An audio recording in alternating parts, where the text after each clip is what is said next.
চাকরি একজন ছাত্রের সবচেয়ে বড় স্বপ্ন, জীবনের লক্ষ্য আর পরিশ্রমের পরিণতি। বছরের পর বছর পড়াশোনা, নির্ঘুম রাত, হাজারো ত্যাগ, সবকিছুর একটাই আশা, একদিন একটা সম্মানজনক চাকরি পাব।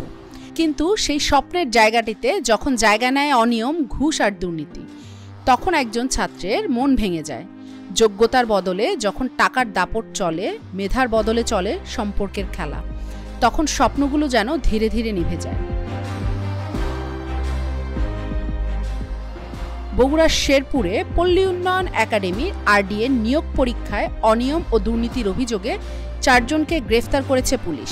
শুক্রবার পল্লী উন্নয়ন একাডেমিতে অফিস সহকারী ও অফিস সহায়ক পদে লিখিত পরীক্ষা অনুষ্ঠিত হয়। এই 2 পদে মোট 123 জন প্রার্থী মৌখিক ও ব্যবহারিক পরীক্ষায় অংশ নেন। পরীক্ষায় 2 জন ভুয়া প্রার্থী ধরা পড়ে। এই যে পল্লী উন্নয়ন একাডেমিতে অফিস সহায়ক পদে ভাইভা চলছিল, এখানে ভাইভা বোর্ড থেকে 2 জনকে তারা সন্দেহ করেছে যে তারা আসলে যে লিখিত পরীক্ষাটা দিয়েছিল তারা দেয়নি, তাদের খাতার সাথে মিল পায়নি লেখার, এবং প্রশ্ন করে তাদের মিল পায়নি।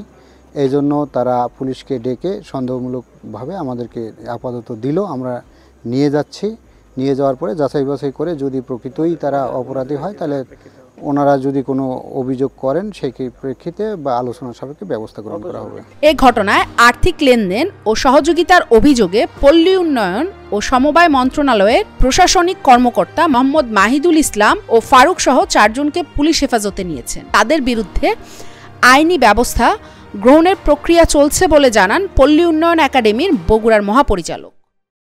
Sultana Rabeya, Asian television.